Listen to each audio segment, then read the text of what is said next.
Very good morning all of you friends. आज अपन इस video में जानेंगे सामाजिक विज्ञान के कुछ महत्वपूर्ण प्रश्न जो आपके पास 2 महीने बचे हैं। इन 2 महीनों में कैसे आप 90-95% बना सकते हो। तो एक महत्वपूर्ण क्वेश्चन की श्रृंखला चल रही है जी। आप लोग जरा भी स्किप मत करना इस वीडियो को। और जी PDF कहाँ पर मिलेगी ये भी अंत में बताऊंगा कि PDF कहाँ पर आपको मिलेगी, और फ्री ऑफ कॉस्ट आपको PDF दी जाएगी। तो इसलिए आप लोग इस चैनल के साथ ज़रूर जुड़ें और हर सब्जेक्ट के आपको फ्री PDF मिलती रहेगी और नोट्स भी इसी तरह। जे यदि आपने क्वेश्चन कंप्लीट कर लिए तो आपकी कम से कम 90-95% से कोई रोक नहीं सकता है। जैसे पहला प्रश्न है अपना, संसाधन से आप क्या समझते हैं। प्रश्न कह रहा है संसाधन से आप क्या समझते हैं। जिस प्रकार के 2 नंबर पर क्वेश्चन आते हैं, जैसे संसाधन से आप क्या समझते हैं, तो संसाधन क्या कहलाता है? जो हमारी आवश्यकताओं की पूर्ति करता है उसी को तो संसाधन कहते हैं। जैसे जो वस्तु पदार्थ या कौशल साधन मानव जीवन को आसान बनाते हैं। जो साधन जो अपने मानव जीवन को क्या करते हैं, आसान बनाते हैं, जिनका प्रयोग करके हम अपनी आवश्यकताओं की पूर्ति करते हैं, वही क्या कहलाता है, संसाधन कहलाता है। यह स्पष्ट तरीके से बोल सकेंगे कि वह साधन जो हमारी आवश्यकताओं की पूर्ति करता है उसी को हम क्या कहते हैं, संसाधन कहते हैं। नेक्स्ट जो प्रश्न है बहुत महत्वपूर्ण प्रश्न है, जो कई बार परीक्षाओं में पूछा गया है। दूसरा प्रश्न अपना, संसाधनों का विकास क्यों आवश्यक है। संसाधनों का विकास क्यों आवश्यक है? तो संसाधनों का विकास क्यों आवश्यक होता है? संसाधनों का विकास इसलिए आवश्यक है क्योंकि इससे सामाजिक यानी समाज, देश और मानव जीवन तीनों का विकास होता है। यदि जिस देश में संसाधन है उसका समाज का उस देश का और मानव जीवन का भी अच्छा विकास होता है वहाँ पर। यदि संसाधन को सही तरीके से विकसित और उपयोग ना किया जाए तो वो बेकार हो जाते हैं या ख़त्म भी हो सकते हैं। जैसे अपने पास कोई संसाधन है तो संसाधन का यदि अपन प्रयोग नहीं करेंगे, जैसे मान के चलो अपने पास एक कार है, क्या है, अपने पास एक कार है और इस कार को अपन उपयोग नहीं करेंगे तो कुछ समय बाद क्या हो जाएगी जी, बेकार हो जाएगी। तो संसाधन क्या क्या करते हैं, समाज, देखो समाज, देश और मानव जीवन को क्या, तीनों को एक सरल बनाते हैं। संसाधन क्या बनाते हैं, एक सरल बनाते हैं। वो इनका प्रयोग करके अपन विकसित आगे की ओर और विकासशील हो सकते हैं। नेक्स्ट जो प्रश्न है, जैसे प्रश्न क्रमांक 3 है, जैसे अपना सतत पोषणीय आर्थिक विकास क्या है। सतत पोषणीय विकास, आर्थिक विकास क्या कहलाता है? जो क्वेश्चन हालांकि इतना ही पूछा जाता है, सतत पोषणीय विकास क्या कहलाता है। जो विशेषताएं बहुत कम पूछी जाती है, तो विशेषताओं पर ज़्यादातर अपन को कम ध्यान देना है और इस क्वेश्चन पर ज़्यादातर ध्यान देना है जो यहाँ तक खत्म हो जाएगा। जैसे सतत पोषणीय आर्थिक विकास क्या है, तो ऐसा आर्थिक विकास जो वर्तमान पीढ़ी की आवश्यकताओं को पूरा करे लेकिन भविष्य की पीढ़ियों की आवश्यकताओं को पूरा करने की क्षमता को प्रभावित ना करे, उसे सतत पोषणीय आर्थिक विकास कहते हैं। जैसे ऐसा संसाधन जो अभी भी अपन प्रयोग कर रहे लेकिन भविष्य में भी आगे भी प्रयोग आएगा, जो किसी प्रकार का, जैसे अपना जो विकास कर रहे हैं वह प्रकृति पर बिना किसी नुकसान का जो संसाधन होते हैं, वह जो संसाधन होते हैं उसी को तो सतत पोषणीय विकास करते हैं। जैसे ले लो सौर ऊर्जा, कौन सी, सौर ऊर्जा। सौर ऊर्जा क्या है, एक सतत पोषणीय विकास माना जाएगा क्योंकि अपन अभी भी प्रयोग कर रहे हैं वो आगे भविष्य में भी प्रयोग करेंगे। इसका किसी प्रकार का कोई, जैसे मान के चलो, प्रभाव नहीं पड़ता है, ये नुकसानदायक भी नहीं है। जैसे इसकी विशेषता जानेंगे, जैसे प्राकृतिक संसाधनों का संरक्षण। प्राकृतिक संसाधनों का संरक्षण जैसे पानी, जल, मिट्टी, खनिज का संतुलित उपयोग। तो ये क्या है, एक प्राकृतिक, जो एक सतत पोषणीय विकास के अंतर्गत इसे माना जा सकता है। कब लेकिन माना जाएगा, जब संतुलित उपयोग करेंगे अपन तभी माना जाएगा।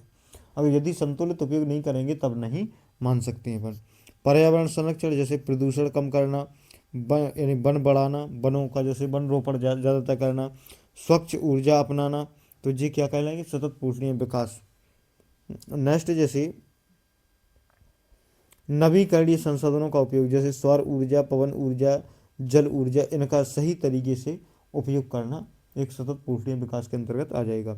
लेकिन आप लोगों को उस कुछ क्वेश्चन को ही केवल कंप्लीट करना है ज़्यादातर। जैसे प्रश्न क्रमांक चौथा क्या कह रहा है, एजेंडा 21 क्या है? Very IMP, very IMP agenda 21 जो ज़्यादातर परीक्षाओं में पूछा जाता है। जैसे एजेंडा 21 क्या है, तो एजेंडा 21 एक ऐसा अंतर्राष्ट्रीय कार्यक्रम है जिसका उद्देश्य 21वीं सदी में दुनिया को सतत विकास के मार्ग पर ले जाना। एजेंडा 21 का मुख्य उद्देश्य यही था कि दुनिया को एक सतत पोषणीय विकास के उद्देश्य पर ले जाना। जैसे सतत पोषणीय विकास अभी बताया कि पर्यावरण को बगैर बिना नुकसान पहुंचाए अपना विकास करना क्या कहलाता है? सतत पोषणीय विकास कहलाता है। पर्यावरण को नुकसान नहीं होना चाहिए और अपना विकास कर रहे हैं तो वही क्या कहलाएगा? सतत पोषणीय विकास कहलाएगा। जैसे एजेंडा 21 के क्या क्या उद्देश्य थे, तो पर्यावरण की रक्षा करना, गरीबी कम करना, इसका मुख्य उद्देश्य क्या था? पर्यावरण की रक्षा करना, गरीबी कम करना, और इसके बाद में जैसे प्राकृतिक संसाधनों का संरक्षण, प्रदूषण कम करना, सतत विकास को बढ़ावा देना, सभी देशों में सुरक्षित और स्वस्थ जीवन पर्यावरण बनाना, इसका मुख्य उद्देश्य था। प्रश्न क्रमांक 5वां, पट्टी कृषि किसे कहते हैं? पट्टी कृषि किसे कहते हैं? तो यहाँ पर जैसे जिस खेती पद्धति में खेत को कई सक्रिय पट्टियों में बांट कर क्रम से अलग अलग फसलों में उगाई जाती उसे पट्टी कृषि कहते हैं। जैसे पट्टी कृषि क्या कहलाते हैं? ज़्यादातर इसका प्रयोग बागवानों में किया जाता है। जैसे मान के चलो एक जे खेत है अपना, जे अपना खेत है, इसमें अपन ने इस प्रकार से जे क्या पट्टी बना दी, तो इसमें एक पहले जैसे पहला है तो इसमें हल्दी बो दी, दूसरे में धनिया बो दी, तीसरे में जैसे मान के बैगन लगा दी, चौथे में कुछ ऐसे टमाटर वगैरह लगा दे। तो इस प्रकार से अपन जो अपने कई जगह क्षेत्रों में क्यारियाँ भी बोलते हैं, जैसे अपने बुंदेलखंड क्षेत्र में क्यारियाँ बोलते हैं, तो वही क्या कहलाती है? पट्टी कृषि कहलाती है। जैसे उनको एक खेत को संकीर्ण पट्टियों में बांटकर उनमें अलग अलग फसलें उगाना उसे ही पट्टी कृषि कहते हैं। नेक्स्ट जो प्रश्न है ये बहुत ही महत्वपूर्ण है और हर एक प्रश्न ऐसा है कि जो आपकी परीक्षाओं में आने की ज़्यादा से ज़्यादा संभावना बनती है। जो मरुस्थलीय मृदा क्या है? मरुस्थलीय मृदा, तो मरुस्थलीय क्या, जो शुष्क मृदा होती है उसी को तो मरुस्थलीय मृदा कहते हैं। तो सबसे पहले आपको क्वेश्चन को समझना है, बाद में आंसर को देखना है। यदि आपने क्वेश्चन को समझा है तो आंसर देना बहुत साधारण हो जाएगा आपके लिए। जैसे मरुस्थलीय मृदा क्या कहलाती है? जो शुष्क होती है वो मरुस्थलीय। जैसे जो मिट्टी शुष्क, गर्म और कम वर्षा वाले क्षेत्रों में पाई जाती है, जिसमें रेत की मात्रा अधिक और जैविक पदार्थ कैसे होते हैं? कम होते हैं। रेत की मात्रा इसमें अधिक होती है और जैव पदार्थ कैसे होते हैं? कम होते हैं, जो उसे मरुस्थलीय मृदा कहते हैं। सबसे पहले इसमें जो शुष्क मृदा होती है, गर्म और कम वर्षा वाले क्षेत्रों में पाई जाती है, रेत अधिक मात्रा में पाई जाती है, इसमें जीवाश्म कम मात्रा में पाई जाती है, और उसी क्या मरुस्थलीय मृदा कहा जाता है।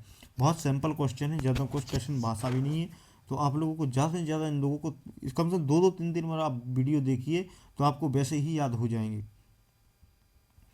प्रश्न क्रमांक 7, जलोढ़ मृदा किसे कहते हैं? जलोढ़ मृदा किसे कहते हैं? तो नदियों द्वारा लाए गए अवसाद यानी गाद, बालू, चिकनी मिट्टी के निक्षेप से बनी उपजाऊ मिट्टी को जलोढ़ मृदा कहते हैं। तो जो जलोढ़ मृदा क्या कहलाती है?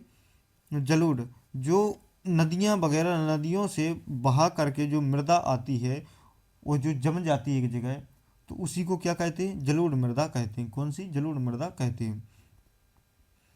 प्रश्न क्रमांक 8, मृदा अपरदन किसे कहते हैं? मृदा अपरदन किसे कहते हैं? तो मृदा अपरदन किसे कहते हैं? जब प्राकृतिक कारकों से हवा, पानी, वर्षा, बाढ़, मानवीय गतिविधियों की वजह से मिट्टी की ऊपरी हिस्सा हट जाए या बह जाए तो उसे मृदा अपरदन कहते हैं। ऊपरी सतह हट जाए या बह जाए तो उसी को क्या? मृदा अपरदन कहते हैं, या मिट्टी के कटाव को ही मृदा अपरदन कहा जाता है। छोटी सी परिभाषा आपको याद रखना है, इतनी नहीं करना है, तो क्या करना है यहाँ पर इतनी परिभाषा याद रखना है कि मिट्टी के कटाव, मिट्टी के कटाव को क्या कहते हैं? मृदा अपरदन कहते हैं। ये ज़्यादातर क्वेश्चन 2 नंबर में पूछा जाता है, 2 नंबर में क्वेश्चन आएगा। तो यहाँ पर पूछा जाएगा मृदा अपरदन किसे कहते हैं? तो जब मिट्टी हवा, पानी के या बाढ़ के कारण मानवीय गतिविधियों की वजह से जो मिट्टी की ऊपरी सतह बह जाती है उसी को मृदा अपरदन कहते हैं। या दूसरी परिभाषा ये याद रख लो कि मृदा अपरदन किसे कहते हैं? तो मिट्टी के कटाव को ही मृदा अपरदन कहते हैं। या ये परिभाषा याद रख लो, जैसे यहाँ पर इतना ही क्वेश्चन 2 नंबर में पूछा जाता है। यह मिट्टी मृदा प्रदान के उपाय कभी कभी जो पूछ लिए जाएं तो क्या अपन देना है इसका आंसर में। मृदा प्रदान के उपायों में जैसे वनीकरण यानी पेड़ लगाना, जैसे अधिक से अधिक वृक्षारोपण करके अपन मृदा प्रदान को रोका जा सकता है, क्योंकि वृक्ष होते हैं जो मिट्टी के को जकड़े रहते हैं, मिट्टी को जकड़े रहते हैं, जिससे क्या होता है मिट्टी का कटाव कम होता है। दूसरे कंटूर हल चलाना, यानी कंटूर हल, जैसे हल ऐसे ही चलाना है कि जिसमें अपनी मिट्टी का कटाव कम हो।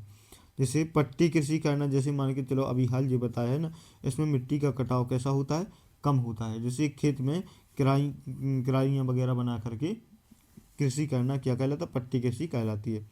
जैसे घास और झाड़ियों को बचाना, जैसे जो घास और झाड़ियाँ जहाँ पर होती हैं वहाँ पर मिट्टी का कटाव कम होता है। तो घास, जैसे मान के चलो जी घास का पौधा लगा हुआ है तो इसकी जड़ें इस प्रकार से रहती है ना नीचे, तो जो मिट्टी को क्या होती है जकड़े रहती हैं। चेक ड्रम बनाना, जैसे कहीं पर जो पानी आ रहा है, जो नदी का पानी आ रहा है, यहाँ पर इसको रोक दिया जाएगा तो जो एक साथ नहीं कहीं जाएगा, तो इसमें क्या होगा मिट्टी का कटाव कैसा होगा, कम। तो सीढ़ीदार खेती, सीढ़ीदार खेती कहाँ पर होती है, जैसे कोई एक जो पहाड़ है तो पहाड़ पे क्या होते हैं जो सीढ़ीदार खेती यहाँ पर करने लगते हैं, तो इसमें क्या होता है कि यहाँ पर जो बारिश की बूंदें गिर रही हैं, बारिश की बूंदें, तो यहाँ पर जो कैसे रुक रुक के जाएंगी जो नीचे, तो मिट्टी का कटाव यहाँ पर क्या होगा, कम होगा। प्रश्न क्रमांक 9, मृदा का संरक्षण क्यों आवश्यक है। मृदा का संरक्षण क्यों आवश्यक होता है, तो मिट्टी जीवन का आधार है। मिट्टी क्या है, जीवन का आधार है। यदि मिट्टी नष्ट हो जाए तो भोजन, पौधे, जल, यानी भोजन, पौधे, जंगल, पानी का चक्र सब प्रभावित होता है। इसलिए मिट्टी का संरक्षण बहुत जरूरी है।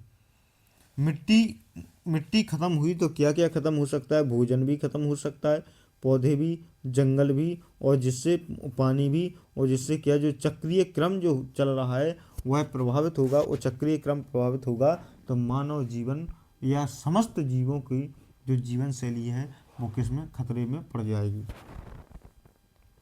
प्रश्न क्रमांक 10, पहाड़ी क्षेत्रों में मृदा अपरदन की रोकथाम के लिए क्या कदम उठाए जाने चाहिए। पहाड़ी क्षेत्रों में मृदा अपरदन की रोकथाम के लिए क्या कदम उठाए जाने चाहिए, तो इसका जो आंसर हो जाएगा, पहाड़ी क्षेत्रों में ढलान अधिक होने के कारण बारिश का पानी तेजी से बहता है और मिट्टी के साथ ले जाता है, मिट्टी को साथ में भी ले जाता है, इसलिए वहाँ विशेष उपाय आवश्यक होते हैं। जो पहाड़ी क्षेत्र होते हैं, जैसे मान के चलो जो पर्वत है, जे पर्वत है अपना, तो यहाँ पर बारिश की बूंदें गिरेंगी जब, तो इसका क्या पानी की वजह से यहाँ पर जो मिट्टी रहेगी वो मिट्टी कहाँ कटाव से नीचे को आएगी। तो इसके लिए क्या अपना करना चाहिए, तो इसके लिए उपाय होते हैं, जैसे सीढ़ीदार खेती करना चाहिए, वनों का संरक्षण और वृक्षारोपण। इस पर जैसे जो पहाड़ है यदि इस पर अपन वृक्षारोपण कर देंगे तो यहाँ पर जो इसका मिट्टी को क्या करेंगे, बांध के रखेंगे जी। कंटूर खेती करना चाहिए और चेक ड्रम और बांधों का निर्माण करना चाहिए। घास पट्टी जैसे झाड़ियाँ पट्टी वगैरह लगाना चाहिए सबसे ज़्यादा, जिससे उसके मिट्टी का कटाव कम से कम हो सके। प्रश्न क्रमांक 11, भारत में पाई जाने वाली कोई चार मिशन का वर्णन कीजिए। जैसे पहला क्या, काली मिट्टी, मिशन नहीं, यहाँ पर मिट्टी होना चाहिए। 4 मिट्टियों का वर्णन कीजिए। किसका, मिट्टियों का वर्णन कीजिए, मिट्टियों का वर्णन कीजिए। तो पहले कौन से, काली मिट्टी। तो काली मिट्टी का क्या विशेषता है, इन मृदा का रंग कैसा होता है, काला, और इसे क्या रेगर के नाम से भी जाना जाता है। जिसमें काली मिट्टी में क्या कपास की खेती सबसे उत्तम मानी जाती है। सबसे अच्छी काली मिट्टी में कौन सी खेती होती है, तो कपास की खेती सबसे उत्तम मानी जाती है। इसमें काली मिट्टी में क्या मैग्नीशियम, पोटास और चूना पत्थर पाया जाता है। क्या, मैग्नीशियम, पोटास और चूना पत्थर सबसे ज़्यादा पाया जाता है। और ये कहाँ कहाँ पर पाई जाती है, महाराष्ट्र में, मध्य प्रदेश और छत्तीसगढ़ में पाई जाती है।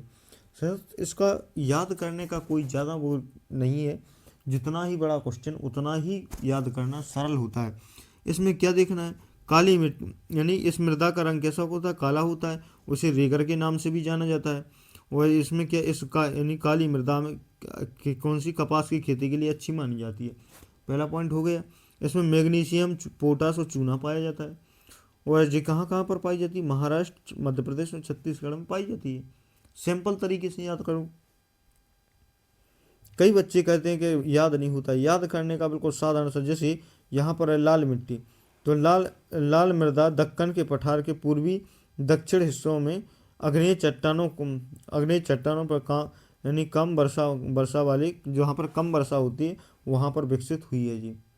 कहाँ पर? दक्कन के पठार में पूर्वी दक्षिणी हिस्सों पर चट्टानों पर, अग्नेय चट्टानों पर, जो कम वर्षा वाले क्षेत्रों में जी यहाँ पर विकसित हुई है।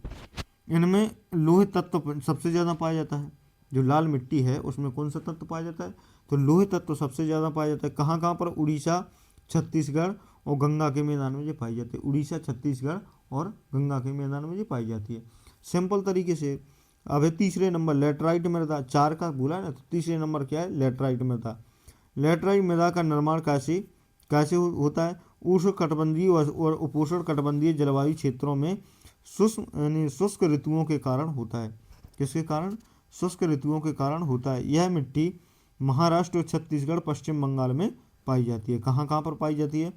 महाराष्ट्र में, छत्तीसगढ़ में और पश्चिम बंगाल में पाई जाती है। कौन सी? लैटराइट मृदा। और इसका निर्माण कैसे हुआ है? तो उष्ण व उपोष्ण कटिबंधीय जलवायु शुष्क जलवायु के कारण, शुष्क ऋतुओं के कारण हुआ है। प्रश्न क्रमांक जैसे चौथी मिट्टी है कौन सी? मरुस्थलीय मृदा।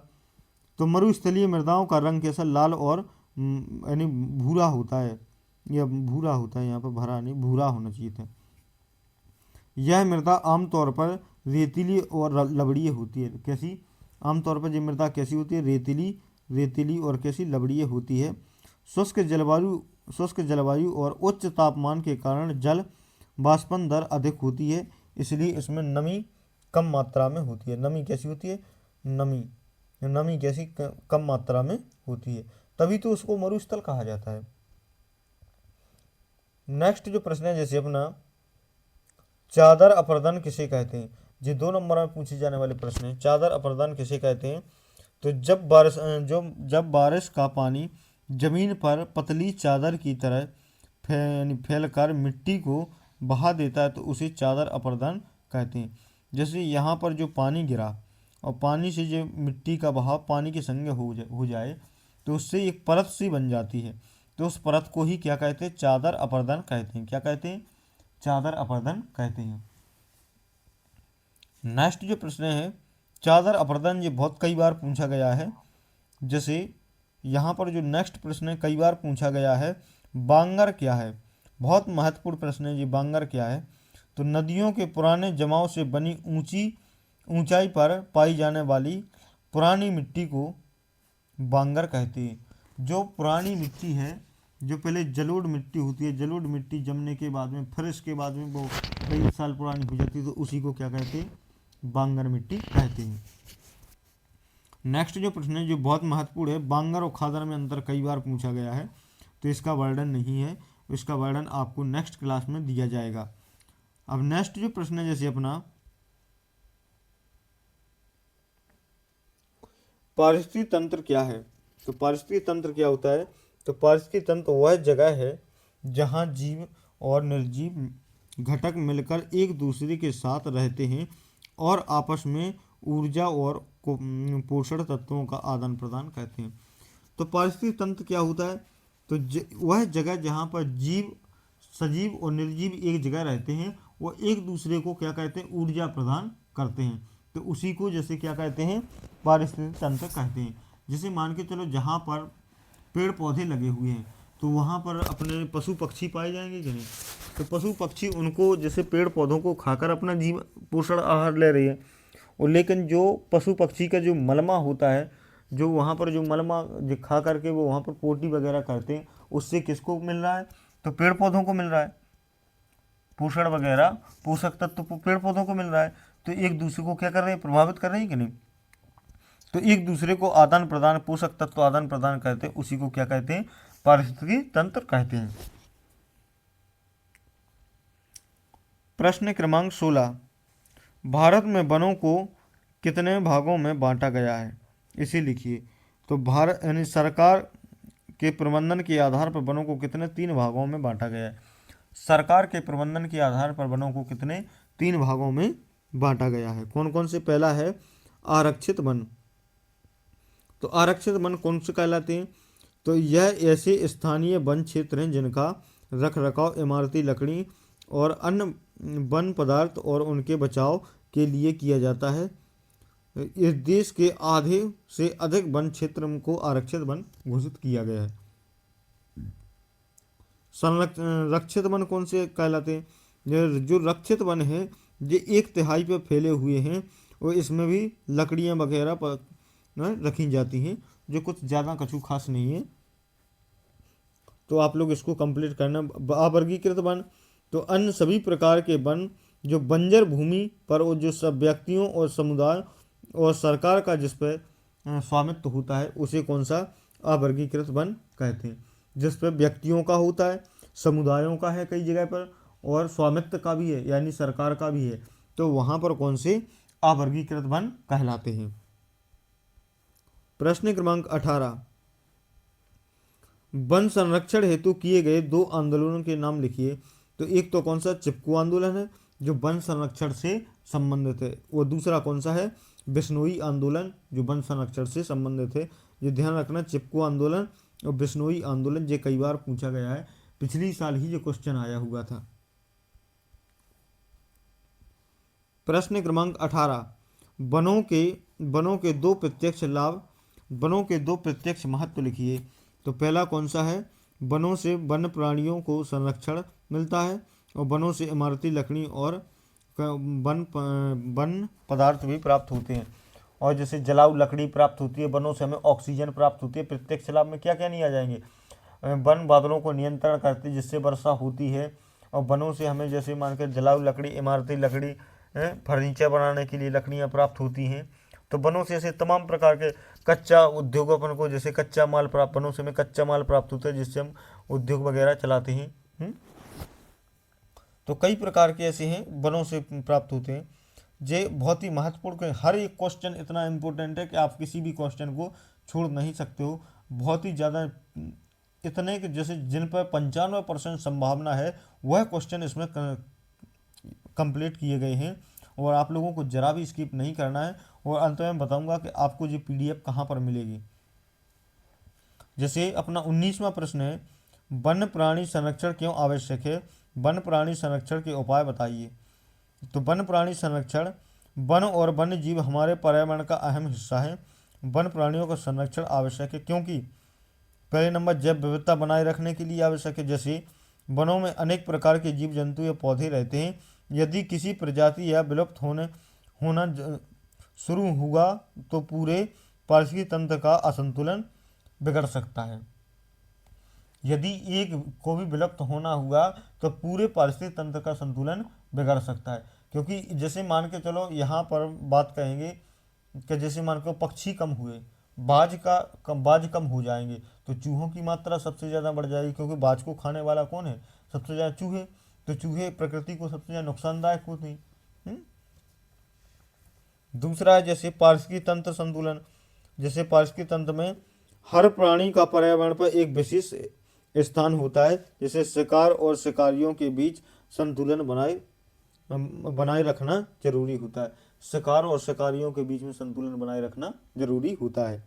प्राकृतिक आपदाओं को सुरक्षा, जैसे वन क्षेत्र मिट्टी के कटाव को रोकते हैं, जैसे जलवायु को संतुलित बनाए रखना। बाढ़ और सूखे जैसी आपदाओं को रक्षा करते हैं। बाढ़ और सूखे जैसी आपदाओं को क्या करते हैं? रक्षा करते हैं। जैसे वन प्राणी संरक्षण के उपाय कौन कौन से हैं? तो पहला नंबर है वन अभ्यारण्य, जैसे यानी सुरक्षित क्षेत्र बनाकर प्राणियों को शिकार और मानव हस्तक्षेप से बचाना, ये पहला। दूसरा कानूनी सुरक्षा, जैसे वन्य प्राणियों के शिकार पर रोक लगाने एक नया कानून का पालन करना चाहिए। जैव विविधता को बढ़ावा देना, जैसे वृक्षारोपण, यानी जैविक खेती, प्राकृतिक आवास को संरक्षित करना चाहिए। जन जागरूकता, जो लोग सबसे ज़्यादा अशिक्षित हैं उनको वनों के बारे में शिक्षा देकर उनको बचाव के उपाय बताना चाहिए। नेक्स्ट जो प्रश्न है, जैसे project tiger, very IMPJ, project tiger और जैव विविधता वाला, इन दो में से कोई ना कोई एक क्वेश्चन की 100% गारंटी के मैं साथ कहता हूँ इन दो में से कोई एक आएगा। आप लोग 1% भी आप वीडियो को स्किप मत कीजिए, पूरा वीडियो अच्छे कंटिन्यू आप 2-3 बार देखिए, तो आपको हर एक क्वेश्चन को रटने की कोई आवश्यकता नहीं रहेगी। और अभी तक आपने चैनल को सब्सक्राइब नहीं किया तो चैनल को भी जरूर सब्सक्राइब कर लीजिएगा। प्रोजेक्ट टाइगर योजना क्या है? तो प्रोजेक्ट टाइगर भारत सरकार की एक महत्वपूर्ण योजना है जिसका शुरुआत कब 1973 में किया गया था। प्रोजेक्ट टाइगर एक भारत सरकार की एक महत्वपूर्ण योजना है जो कब 1973 में इसकी शुरुआत की गई थी। इसमें क्या, इसका मुख्य उद्देश्य क्या था? वन्य प्राणियों यानी बाघों की संख्या को बचाना और बढ़ाना। इसका मुख्य उद्देश्य क्या था? जो बाघों की संख्या जो घट रही थी तो उनकी संख्या को बचाना और बाघों को और संरक्षण देना। जैसे मध्य प्रदेश में सबसे ज़्यादा क्या है, टाइगर स्टेट के नाम से जाना जाता है, क्योंकि मध्य प्रदेश में सबसे ज़्यादा क्या है, टाइगर यहाँ पर हैं। तो MP बोर्ड के लिए बहुत ही महत्वपूर्ण है जी। आप लोगों को एक भी क्वेश्चन स्किप नहीं करना है। जैव विविधता क्या है? जैव विविधता क्या है? तो जैव विविधता मतलब धरती पर सभी प्रकार के जीवों की विविधता और उसके आपसी संबंध को ही क्या कहते हैं? जैव विविधता। जो कई प्रकार के सूक्ष्म जीव पाए जाते हैं जैसे कीड़े मकोड़े स्पंज वगैरह, सब कुल मिला के, जैसे भेड़ बकरियां कुत्ता बिल्ली मनुष्य, सबको मिलाकर स्पंज वगैरह मिला करके सभी जो एक साथ रहते हैं उसी को तो क्या कहते हैं? जैव विविधता कहा जाता है। तो यही यहाँ पर सैंपल से परिभाषा लिखी है कि जैव विविधता का मतलब धरती पर सभी प्रकार के जीवों की विविधता और उनके आपसी संबंधों को क्या कहा जाता है? जैव विविधता कहा जाता है। जैसे नेक्स्ट प्रश्न है अपना 22वां, जल किस प्रकार नवीकरण योग्य संसाधन है? तो जल प्रकृति द्वारा बार बार पुनः निर्मित और पुनः उपलब्ध होता है, इसलिए इसे नवीकरण प्राकृतिक संसाधन कहा जाता है। नवीकरण प्राकृतिक संसाधन कहा जाता है। नेक्स्ट है जैसे जल दुर्बलता के प्रमुख कारण क्या हैं? तो जैसे जल प्रमुख दुर्बलता के कारण हैं जल का अतिशोषण, अनुचित प्रबंधन और सामाजिक विभिन्न वर्गों में जल का असमान वितरण, औद्योगिकरण का नवीकरण विकास और जल प्रदूषण। ये क्या है? जल दुर्बलता के कारण हैं। क्या है? जल दुर्बलता के ये कारण हैं। प्रश्न क्रमांक 24वां, बहुउद्देशीय परियोजना की हानि बताइए। बहुउद्देशीय परियोजना, बहुउद्देशीय परियोजना क्या कहलाती है? जिस योजनाओं का एक उद्देश्य ना होकर बहुत से उद्देश्य होते हैं उसी को क्या कहते हैं? बहुउद्देशीय परियोजना। जैसे इनके नुकसान क्या है? सबसे पहले बहुउद्देशीय परियोजना क्या कहलाती है? जैसे मान के कोई बांध बनता है ना, तो ये क्या योजना के अंतर्गत आते हैं। तो इससे कई प्रकार के लाभ होते हैं, कई प्रकार की हानियां होती हैं। जैसे भारी संख्या में लोगों का विस्थापन होता है।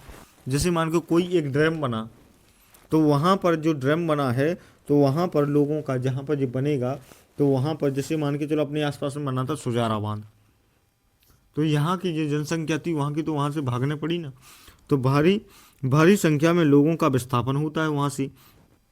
और इसके बाद जलाशयों के निर्माण में मैदान में उपलब्ध वनस्पतियाँ तथा मिट्टी में डूबकर अवघटित हो जाती हैं या घटित हो जाती हैं। तो जैसे जहाँ पर जलाशय जल का भराव रहेगा तो जल के भराव के कारण वहाँ की जो जनसंख्या वो भी भाग जाएगी।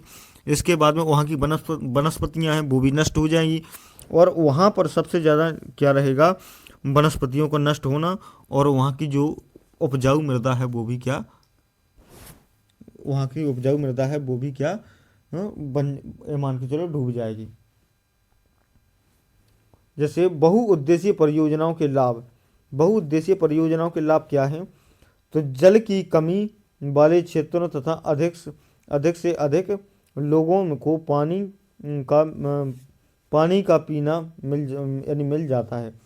तो जहाँ पर बहुउद्देशीय परियोजना का सबसे मुख्य लाभ ये है कि जिन क्षेत्रों में, शुष्क क्षेत्रों में अपन वहाँ पर जल भराव की समस्या को, जो जल की समस्या होती है उसकी आपूर्ति, जो जल की आपूर्ति है उसको पूर्ति कर सकते हैं। और दूसरे नंबर, जल की उपलब्धता के कारण जल की कमी वाले क्षेत्रों में यानी फसलें उगाई जा सकती हैं। जहाँ पर जल की कमी है वहाँ पर भी क्या फसलें उगाई जा सकती हैं। जैसे नेक्स्ट प्रश्न है, बहुउद्देशीय परियोजना क्या है। बहुउद्देशीय परियोजना से आपका एक क्वेश्चन 100% आएगा, वो भी 2 नंबर का। 100% मैं कह रहा हूँ, बिल्कुल 100 नहीं 101% आप मुझसे लिख के ले लीजिए। बहुउद्देशीय परियोजना से एक क्वेश्चन आएगा। तो बहुउद्देशीय परियोजना क्या है। बहुउद्देशीय परियोजना वह है जो एक साथ अनेक उद्देश्यों को पूरा करती है। एक साथ क्या अनेक उद्देश्यों को पूरा करती है। जैसे उदाहरण में सिंचाई, बिजली उत्पन्न करना, बाढ़ नियंत्रण, मत्स्य पालन, मृदा संरक्षण आदि। इसलिए बांधों को बहुउद्देशीय परियोजना कहा जाता है। तो एक बांध निर्माण से क्या क्या होता है। तो एक बांध निर्माण से क्या क्या होता है, उससे अपन क्या सिंचाई को बढ़ावा दे सकते हैं, बिजली उत्पन्न कर सकते हैं, बाढ़ नियंत्रण कर सकते हैं और मछली पालन भी किया जा सकता है। करते हैं, किया नहीं जा सकता है, मछली पालन भी उसमें करते हैं। तो इसलिए उसको क्या बहुउद्देशीय परियोजना कहा जाता है। नेक्स्ट जो प्रश्न है, जैसे अपना वर्षा जल संग्रहण का अर्थ बताइए। वर्षा जल संग्रहण का अर्थ बताइए। तो यानी भौतिक जल की मात्रा को बढ़ाने की तकनीकी वर्षा जल का संग्रहण कहलाता है। भौतिक जल की मात्रा को बढ़ाने वाली तकनीकों को क्या कहते हैं, वर्षा जल संग्रहण कहलाता है। क्या वर्षा जल संग्रहण कहलाता है। जो भौतिक तरीके से अपन भौतिक तरीका अपना के एक तकनीकी के माध्यम से जल का संग्रहण करते, वर्षा जल का संग्रहण कहते हैं, तो उसी को जल संग्रहण कहते हैं। प्रश्न क्रमांक 28, वर्षा जल संग्रहण का महत्व क्या है। तो इसका महत्व है तो यानी जल संसाधनों पर दबाव को कम करता है जी, और यह जल आपूर्ति का सस्ता साधन है। दूसरा है यह भूमिगत जल की पुनर्भरण में मदद करता है। जब जल के अन्य स्रोत सूख जाते हैं तब वर्षा जल संग्रहण सबसे अधिक विश्वसनीय होता है। तो देखो वर्षा जल संग्रहण का महत्व क्या होता है। तो इसमें जो जल संसाधनों पर दबाव सबसे ज़्यादा होता है